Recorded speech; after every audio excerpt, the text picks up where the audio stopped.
Okay, watch what happens when I try to sneak into this guy's point of view. Hello.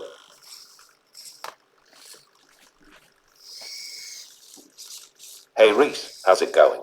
Hello, Mr. B. I just wanted to do this whole session through his eyes, so you get a sense of the nuance and the kind of beauty and the real-time sense of what he's doing, but also some of the pitfalls, and you'll see some errors, but you can see that he's mostly doing a really, really good job at tracking my movements.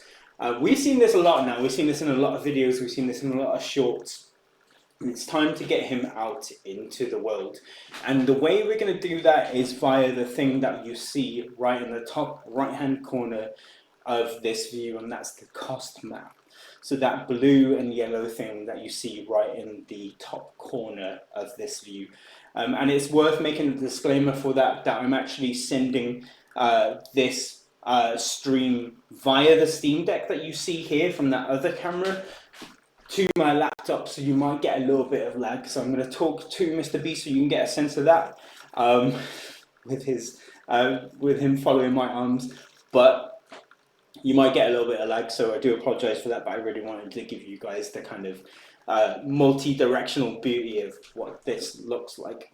So going back to what I was talking about, what I really care about now in terms of getting him out in the world, out of this apartment, or if you're in the UK where I'm originally from, to out of the flat to go and cause trouble with the animals and all the people out there in the world, right? And we're going to do it with that cost map up in the top right-hand corner, which is a top-down projection of depth, right? And there's two ways that we get that top-down projection of depth to basically avoid obstacles and so on and so forth. And the way we do that is mostly with this, and well, predominantly with this camera that you see here. And this camera is more than just a stereo camera. It's a really important piece of equipment, to the point that I thought it fried the other day. And it was game over. I would have to find a new one. I'd have to basically save up the money to find a new one.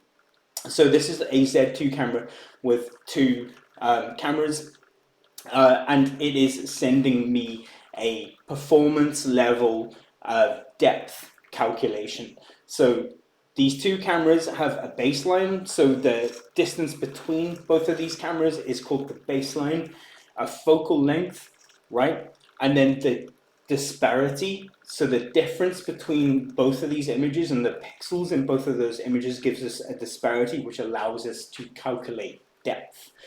I'm using performance mode with the Z2 because I'm running out of GPU budget, like you can see here. So we're at 5.9, sorry, not 59, 5.9 out of 7.4 gigabytes, which is right at the edge, right? When I switch on things like transcription, so this guy can actually hear what I'm saying. So let me move a map around so you can see what that tracking looks like. So if I'm talking to this guy and I want to send my voice to a neural network, I need to switch on a network called Whisper, and that takes me right to the edge of my GPU budget. It takes me to about 7.1, 7.2 gigabytes, and it gets a little bit dangerous, so I'm slowly doing things. So instead of switching on neural depth for this guy, I'm using classic depth, so performance-based depth for the Z2. The other thing that we're doing to make sure that we have a good top-down bird's eye view map of depth, our cost map, is we're using pitch correction. So the beautiful thing about one of these cameras, and there are other cameras out there as well, like RealSense and so on, but I'm using the Z2, is that we also have an IMU built into it as well. So an inertial measurement unit. So pitch, roll, we have an accelerometer, a gyroscope, everything built into there. We're not using the roll and the yaw, we're just using the pitch here for pitch correction. The reason I need pitch correction to get him out there into the world and to adjust this map is because and in fact, let's see it. So if I put my hands up in the air, you can see that there are walls there, right? This camera has no sense of gravity, so it has no sense of direction. It's just basically, if we were to just send these images to a robot without pitch correction, we would think that the wall was a drivable plane, right? So it's somewhere that it can drive along. Because as far as it's concerned, anything below its gaze is the floor, right? So we need to actually give it a sense of gravity. We need to give it pitch correction to actually rotate these depth points. So if I go back down again, let's think about the idea. So we're on a tabletop right now. So the way I deal with tabletop is when this guy boots up, we get a bunch of different poles of pitch. So we send a bunch of different pitch measurements every 500 ms, and we get a sense of whether we're on a tabletop or whether there's a floor down here or not. So you can see the floor, he's tracking me. And the same goes for when he's looking up. We're getting pitch and we're caching that every 500 ms, and we're saying, where are we looking? So if we're looking up and there's a plane that looks like a floor, we're like, haha, that's actually not a floor. That's actually a wall. We can't drive along that. That's actually an obstacle. Okay, so I hope that makes sense to you guys. Do ask me in the comments if you want further clarification for that. So once again, just to kind of bring it all together, we've got stereo cameras and we get depth from that, right? So we get classic depth from that. The problem with classic depth is we need to clip past an 8 meter distance. So this cost map that you see here is 80 by 80, 4 meters by 4 meters, and the cells are all 5 centimeter cells in terms of those little yellow blips that you see popping up. Those are all 5 centimeter cells. So can we move into that cell, right? So it's worth bearing that in mind, but we're using classic depth to do that. And the problem with classic depth is the further I get away from the robot, the precision degrades quadratically. So quadratic degradation, because it's classic maths, right? So we're relying on the difference between the pixels in both of these cameras to actually get that sense of depth. What we want to ultimately do, if we've got more GPU budget, again, looking back at this 5.9 out of 7.4 gigabytes, what we ultimately want to do is bring in neural depth. And with neural depth, we can essentially predict what these depth points are, right? So we can get further away. We can get to like 40 meters away, and we don't get that quadratic degradation. So it's worth bearing that in mind. So there's still a lot of engineering to do here. So that's the cost map, and that's how we're going to start navigating and doing things like following a ray. We'll talk about rays in another session, but for now it's worth bearing in mind that if I move my hand in front of this guy, you can see all these yellow spots popping up, right? If I stay still for a bit, you'll see that because we're polling every 500 ms, you'll see that the confidence actually disappears back to blue. So as far as we're concerned, there's nothing there. So I need to be moving to do that. So he needs to be moving, we all need to be moving to get a sense of cost, to get a sense of any objects that are in the way. But enough of cost maps, we'll see what that looks like when we're actually out there in the world, right? Let's talk a little bit about what the PID control loop is. What we saw right at the start of this video is my walking into the frame of view of this robot, and he woke up, right? So he recognized me, he located me in the frame, and then he reseeded his PID control loop. So a proportional integral derivative control loop, right? And he suddenly started immediately tracking. He said hello, and then only his head is moving. The reason only his head is moving and his arms are back to where they're supposed to be is that we have workers that are specific to these arms, and then we have a worker that's specific to this PID control loop. So what that means is we don't get contention at the thing called an I2C bus back here. So when we're actually writing positions to these motors, right, we don't want them to all be fighting for position. So what we're doing is once I'm recognized in a frame, so again, remember this idea is if I jump into a frame, all of a sudden he's like awake and he's saying hello, and all of these motors are trying to activate at the same time. we're actually interleaving positions in amongst like each other. We're basically trying not to fight the I2C bus.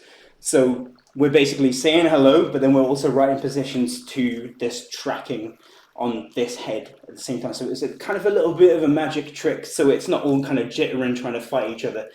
Before I had that kind of actuator ownership idea going on, they were all fighting and he was just doing this like blah, and stuff, and it didn't look good.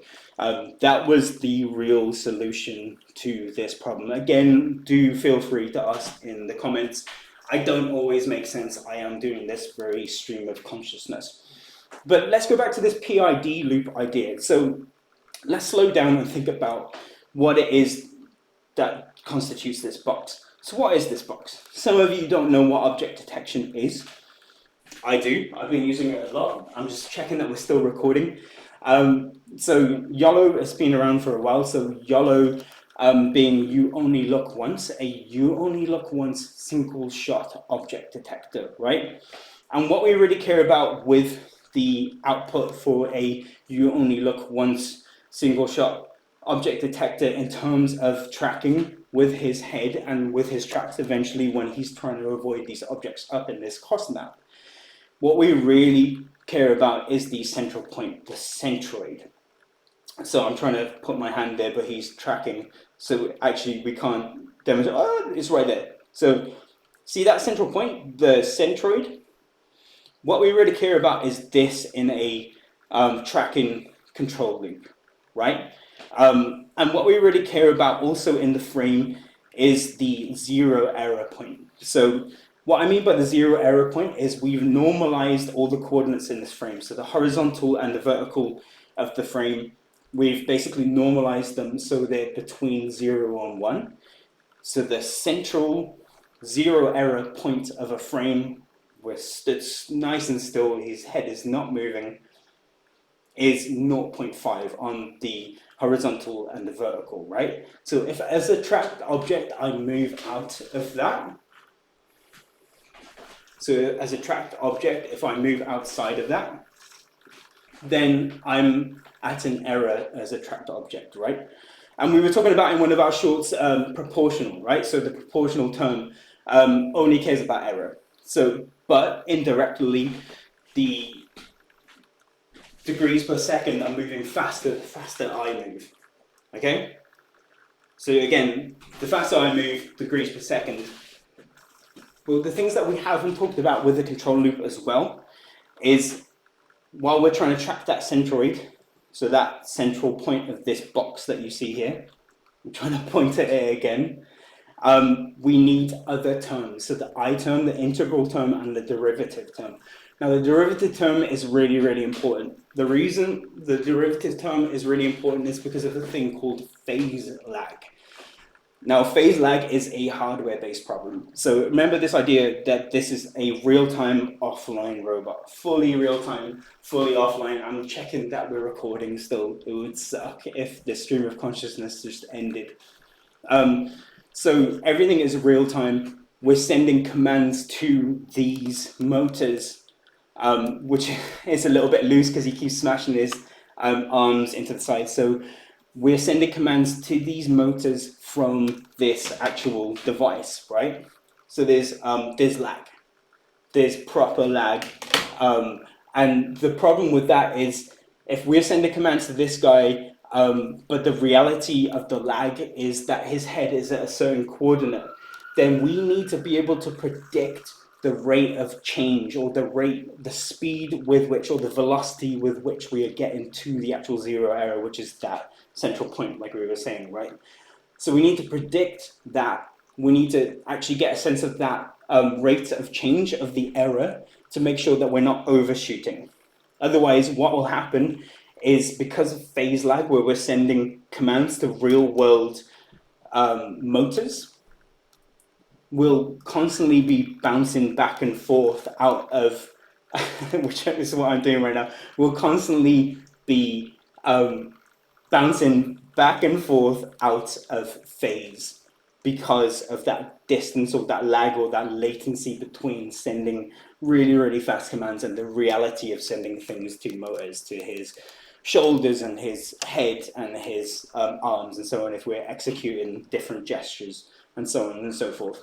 Then there's the I term, there's the integral term, which basically deals with things like stiction. So again, the reality of hardware is that we need a certain level of torque, or there's certain kind of physical attributes that are going to stop these motors from moving quick enough. So we need to accumulate error to make sure that we're given a bit of a shunt to get to that target 0 right in the center of the frame. So once again, center of the frame being normalized coordinates 0.5, 0.5, between 0, between 1, to help us compute these things in a more efficient manner. So that's our PID control loop. We basically, with YOLO, the you only look once single shot detector, are getting coordinates, and then we are calculating the centroid, the middle of the box, and we're sending that to our custom software-based control loop. We're at this beautiful point in life right now where things are getting more efficient for these kind of robots and these kind of neural networks. So back in the days, YOLO used to be this network that used a post-processing technique called non-max suppression, right? So you see this box that's around me. We get our localizations in a frame in one fell swoop. The way we used to do that back in the days is having all of these candidate boxes around me. So all of these candidate boxes that you don't see. And we needed to suppress those candidate boxes. And it was a pretty costly post-processing technique in terms of latency and so on and so forth. And we had to build custom plugins and custom usage and custom engines or custom parts of engines to be able to get it on a edge offline device like this. Now with this version, YOLO 26N by Ultralytics, they've trained it so we get a single detection, like a box, but it has a fallback. I think we actually just had a camera module reset. So, nice. Okay, there we go. That's great. So we actually just recovered, which is beautiful. It's good to see a recovery during a stream of consciousness like this. So YOLO SSD is, YOLO 26N, my apologies, is trained to have a single box with a non-max suppression fallback. And what that means is when we convert YOLO 26N to a efficient engine, so TensorRT being this efficient low-level CUDA-based engine that runs on one of these devices, we can not think about, or we can just throw non-max suppression in the bin. So we get this real-time 10 hertz frequency of inference, and we can bring it up in terms of frequency if we wanted to, but we're not going to in this situation because we, like I said, have a very, very low budget in terms of RAM. So that's generally where we're at in terms of tracking. That's generally where we're at in terms of navigation. The next couple of videos we're going to see is getting him out into the world. We'll see what it looks like when we're actually out here on the tracks. It'll be a lot louder. But let's actually have a look at the rest of the suite on the Steam Deck. So we've been building this TCP connection from this guy, so from one of these to the Steam Deck, and we're basically doing a secure tunnel to that machine, and then we're sending camera feed to the Steam Deck down below. So hopefully, if I go down here, you can see a hello. So one of these guys, I realize how stupid this probably looks in a stream, but again, we can see the real-time tracking, right? As you can see, object detection, and we have a sense of whether we need to. He's consistently trying to back off away from me because I'm an object that's in the way, based on both the TF mini LiDAR that you see at the bottom, but also this cost map that we see right in the top corner here.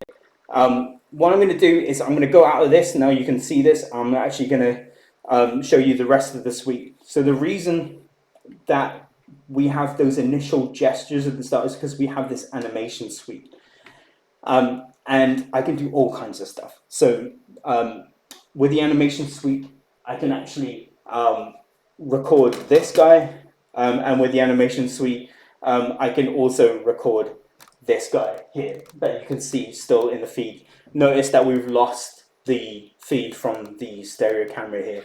But what it means is I can use this robot leader arm, which you can hopefully just about see in the corner here.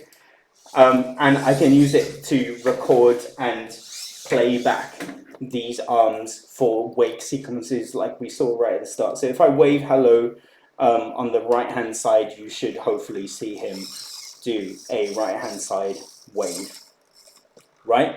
And then if I wave hello on the left hand side, you should see him also do the same. And the reason why I have a left and a right hand side is because in his frame of reference, when he boots up and he recognizes that I'm here in his frame of reference and he's trying to reseed into a PID loop, he is essentially going to, the first time he locks me in over a 15-second span, he is going to wave in the direction that I exist in. So there's all kinds of synergy between robotics and animation that's happening here that I'm really happy with.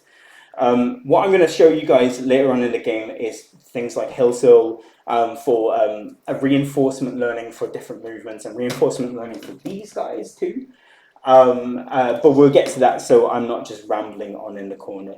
And just proof of concept as well. So if we go back into the Mr. B, start Mr. B, notice that we are fully offline now. So again, go back to it. Notice that we have a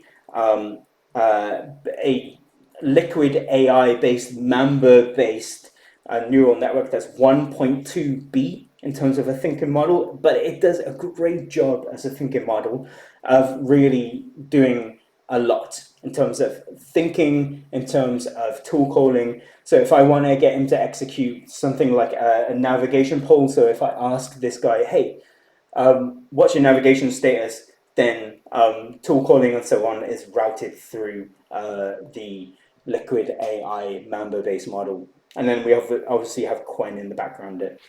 And then I could just execute this guy, and then I could send him to a sleep stance. And notice all of these different versions I have here, which is really cool.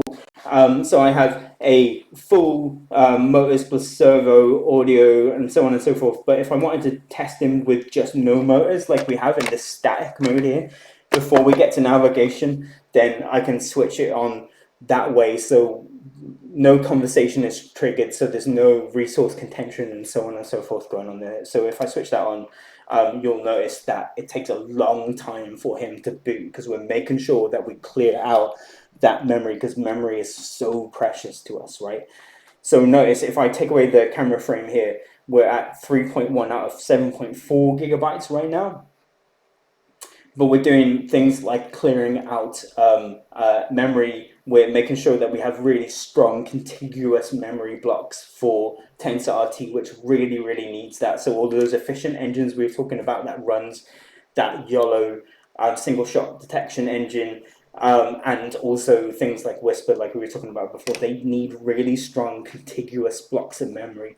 So it takes a long time for the guy to boot up. But once he's booted up, you can see he's super efficient. He can do a lot of things in one go. We probably don't have time to see him boot up in this space of time. But, so we've seen him go to the sleep stance at least, and you can see that tracking mode is disabled, and you can see that the LiDAR manager is kicking in. So the LiDAR down in his base is already giving us readings. And you can see that the signal has been lost because we're trying to clear out memory again to make space for GPU for this guy on our way to neural depth. Even though we don't have neural depth right now, we're just thinking about neural depth. And the camera is kicking in, and I've rambled on long enough for us to get to this point again, which is awesome. He just woke up and he's about to say hello. Well, hey, Rhys. Hey! What's happening? It's good to see you again. That's a really good opportunity for us to say goodbye. Do stick around, subscribe and like, and I promise you, we're going to get from here and we're going to get out there into the real world. Now we have these cost maps. So once again, we have a cost map up in the top right hand corner, which is going to allow us to navigate past objects and have that top down depth flat projection, right? And we have this person-based tracking, or we have this object tracking that allows us to actually get a sense, an omnidirectional sense of what is out there in the world too. I hope you're as excited as I am. I'll see you all soon. I'll see you on the next video, which is us getting out there into this madness. Bye.